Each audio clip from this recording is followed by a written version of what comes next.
विदाई की बेला। हर विवाह समारोह का सबसे भावुक कर देने वाला पल। सुंदर से लहंगे में आभूषण से लदी निशा धीरे धीरे आगे कदम बढ़ा रही थी। आंसू से चेहरा भीगा जा रहा था। सहेलियां और भाभियां उलाहना दे रही थी, अरे इतना रोगी तो मेकअप धुल जाएगा। इसी तरह से चुगलबाजी हो रही थी, मगर वह चाहकर भी अपने आंसू नहीं रोक पा रही थी। खुद दोराहे पर खड़ा महसूस कर रही थी। आज वह सजी धजी सुंदर सी कार उसे पिया के घर ले जाने के लिए तैयार खड़ी थी। अजय कार में बैठ चुका था। निशा ने खिड़कियों से देखा तो लगा कि अजय बेसब्री से उसका इंतजार कर रहा था, मानो कह रहा हो अब बस भी करो निशा, नए घर में भी लोग तुम्हारा इंतजार कर रहे हैं। वह एक कदम आगे बढ़ाती 2 कदम पीछे वाली स्थिति थी। पापा भैया पास में ही खड़े थे। निशा पलटकर पापा के गले लगकर रोने लगी। भाई उसे प्यार से सहला रहा था, मानो पापा से छुटकारा चाह रहा हो, कह रहा हो दीदी एक नई सुंदर सी दुनिया तुम्हारा प्रतीक्षा कर रही है, उसका स्वागत करो। तभी उसने देखा कि माँ किसी अपराधी दूर खड़ी अपने ढुलकते आंसू को छुपाने का असफल प्रयास कर रही थी। दोनों तरफ से स्थिति कमोबेश एक सी ही थी। माँ आगे बढ़कर उसे गले लगाने का साहस नहीं कर पा रही थी, क्योंकि उन्हें डर था कि कहीं निशा नाराज न हो जाए। यह अधिकार निशा ने उन्हें आज तक दिया ही नहीं था। इधर निशा भी चाहते हुए ममता की प्यास को सहलाने में नाकाम साबित हो रही थी। बड़ी ही मुश्किल से माँ धीरे धीरे आगे खड़ी हो गई और मौसी बुआ सभी से निशा प्रेम से गले मिल रही थी। तभी अचानक माँ के दिल में ठहरा दर्द का सैलाब उमड़ गया और जोर से रुलाई आ गई। देखकर निशा माँ की ओर बढ़ी। निशा से रहा नहीं गया, वह माँ की तरफ बढ़ी। दोनों माँ बेटी इस तरह गले मिली जैसे दोनों में एक दूसरे की कोई शिकवा शिकायत ही न हो। शब्द साथ न दे रहे थे, बस कुछ देर एक दूसरे से लिपट कर दोनों पूर्ण हो गई। अब निशा को जाना ही था, क्योंकि कार काफी देर से स्टार्ट हो खड़ी थी। नए घर में पहुंचकर निशा को बहुत प्यार सम्मान मिला। शुरू में कुछ दिनों में उसे किसी की काम में हाथ नहीं लगाने दिया। उसकी छोटी प्यारी सी ननद अपनी माँ के हर काम में हाथ बटाती।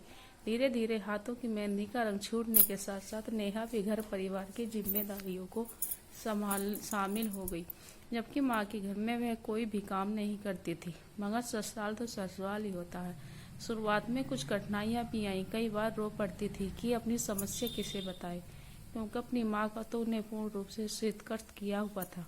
माँ ने कई बार प्रयास किया था कि निशा घर के थोड़े बहुत काम सीख ले तुरंत, परंतु ढाक के वही 3 बात जब कुछ छोटी थी तो पापा के लाड़ प्यार की वजह से और फिर बड़ी होने पर माँ के एक अनकही रंजिश होने के नाते कि निशा को काम करने में कोई परेशानी नहीं थी, परंतु वह माँ को कुछ नहीं सिखाना चाहती थी। न जाने क्योंकि उन्हें अपना दुश्मन समझने लगी थी। वह विवाह को लगभग 20 दिन बीत चुके थे। निशा की सास उसे एक बड़ा सा डिब्बा देते हुए बोली, बेटा यह बॉक्स तुम्हारी माँ ने तुम्हें सरप्राइज के तौर पर दिया है, तुम्हें इसे खोलना और देखना इसमें क्या है। अपने सारे जेवर डिब्बे में रख देना, लॉकर में रखवा देंगे, घर में रखना सुरक्षित नहीं होगा। शाम को जब निशा अपने जेवर डिब्बे में करीने से समा रही तो उसने यह बॉक्स भी खोला। वह देखकर अवाक रह गई। डिब्बे में सुंदर से सोने और हीरे के जवाहरात थे और साथ में एक संक्षिप्त पत्र भी। यह पत्र उसकी माँ रीता ने लिखा था। प्यारी निशा, तुम्हारे पापा का मुझसे शादी करने का मकसद सिर्फ इतना था कि उनकी अनुपस्थिति में मैं तुम्हारी देखभाल कर सकूं। अब तुम्हारा विवाह हो चुका है। समय के साथ धीरे धीरे समझ जाओगी कि एक पिता के लिए अकेली संतान को पालना कितना मुश्किल होता है। माँ तो सिर्फ माँ होती है। यह सौतेला शब्द तो हमारे समाज ने ही गढ़ा है।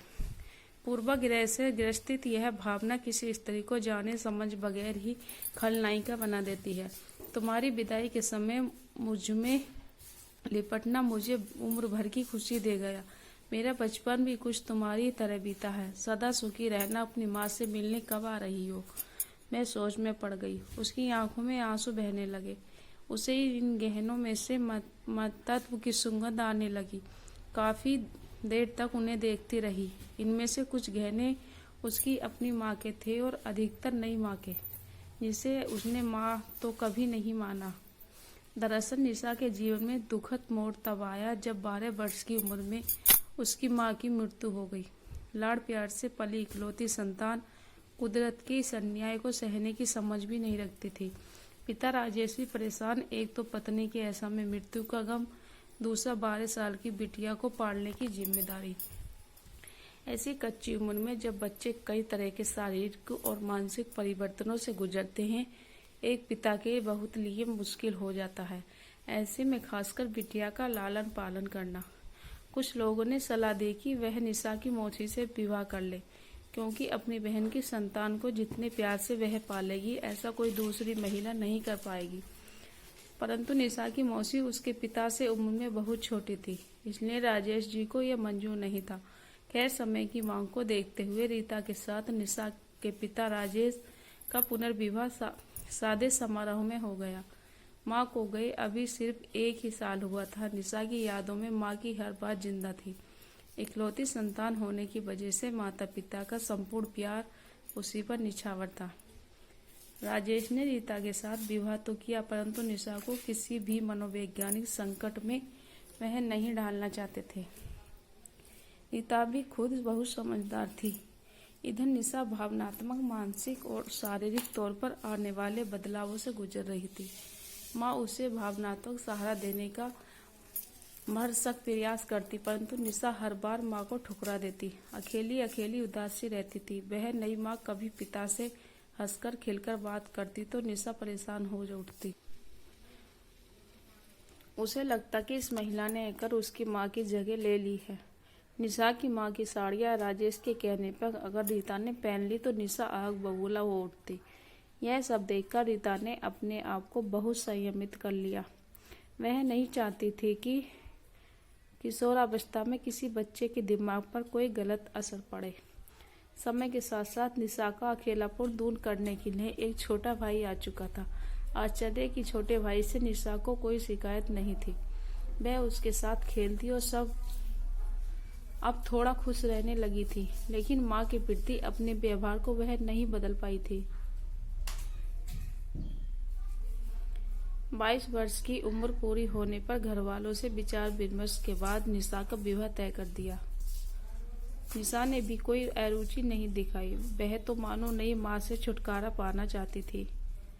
आज इन गहनों को संभालते वक्त वह सोचने लगी कि अपनी माँ की साड़ी तक वह नई माँ को नहीं देने पर पसंद थी, और इस अनचाही माँ ने तो उसे खूब लाड़ प्यार से पाला, कभी अपने बेटे और उसमें कोई फर्क नहीं किया था। विवाह के समय अपनी सुंदर कीमती साड़ियाँ और बाहरी गहने सब उसी को सौंप दिए, जैसे कोई असली माँ करती है।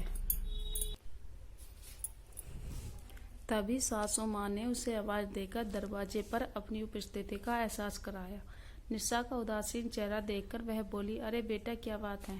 मैंने लोकर वाली बात कहकर तुम्हारा दिल तो नहीं दुखाया? दरअसल घर में इतना कीमती सामान रखा असुरक्षित है, इसीलिए मैंने ऐसा कह दिया। अरे नहीं मम्मी, ऐसी कोई बात नहीं है, कहकर वह अटक गई। आगे और कहती भी क्या? कैसे कह देती कि जिस माँ ने अपना सर्वस्व उसके लाल पालन में जोड़ा दिया, उसने वह इतनी नफरत करती थी कि पछताव करने की भी कोई रहाई नहीं सोच रही है। खैर, सासू माँ समझदार थी। मैं जानते हुए भी अनजान ही बनी रही। इधर निशा के अंदर उधेड़-बुन चलती रही। शाम को अजय आकर बोला, अगले 2-3 दिन में हम तुम्हारे घर मम्मी पापा से मिलने चल रहे हैं। दरअसल अजय की माँ ने ही उसे निशा को माँ के घर ले जाने की सलाह दी थी। मैं धीरे से बोली, ठीक है, मगर मन ही मन बड़ी शर्मिंदा हो रही थी कि कैसे सामना करूंगी माँ का। अगले दिन सुबह मौसी का फोन आया। निशा हाथ पिघलाने से भर उठी थी। उसने मौसी से माँ का जिक्र किया। तब मौसी ने ही उसे बताया कि अजय के साथ उसका विवाह उसकी माँ रीता ने ही तय किया था।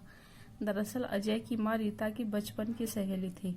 अजय की माँ का विवाह तो समय से हो गया, परंतु यह रीता का दुर्भाग्य था कि बहुत ही छोटी उम्र में उसकी माँ की मृत्यु हो गई। पिता ने दूसरा विवाह नहीं किया। पारिवारिक सदस्यों के साथ मिलकर खुद ही अपनी बेटी को पालने की जिम्मेदारी ली। परिवार के बीच में रीता की परवरिश तो ठीक ठाक हो गई, परंतु उसके विवाह में देरी होती रही, क्योंकि दादा दादी की मृत्यु हो चुकी थी। ताऊ ताई अपनी गृहस्थी में व्यस्त हो गए थे। अब रह गए थे रीता और उसके पिता। वह पिता को छोड़कर कहीं नहीं जाना चाहती थी। अधिक उम्र हो जाने पर भी लड़कियों के लिए लड़का मिलना कभी कभी मुश्किल साबित हो जाता है। इसलिए जब राजेश की पहली पत्नी की मृत्यु हुई तब रीता का विवाह उनके साथ इस शर्त पर हुआ कि उनकी बेटी निशा को अपनी बेटी ही मानकर पालेगी और रीता ने यह जिम्मेदारी बखूबी निभाई। कुछ वर्ष बाद अपना बेटा होने के बावजूद भी उसने दोनों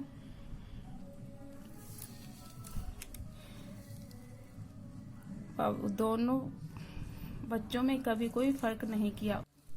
रीता ही थी जिसने निशा का रिश्ता अपनी सहेली बेटे अजय से कराया था ताकि वह स्वयं अपनी बेटी के भविष्य को लेकर आशान्वित रहे। परंतु यह बात परिवार के किसी भी सदस्य ने निशा को नहीं बताई थी क्योंकि उसे तो नई मां से अत्यधिक प्यार था।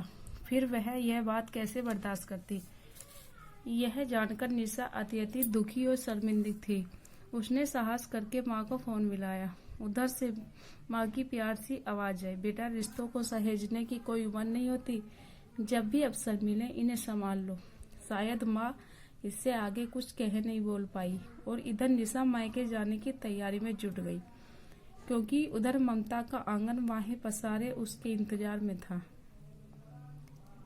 दोस्तों, आशा करती हूँ यह कहानी आपको पसंद आए तो प्लीज़ वीडियो को लाइक और मेरे चैनल को सब्सक्राइब कीजिए। धन्यवाद। मैं ऐसे ही रोज रोज नई नई कहानियाँ आप लोगों के लिए लाती रहूँगी। तब तक के लिए बाय।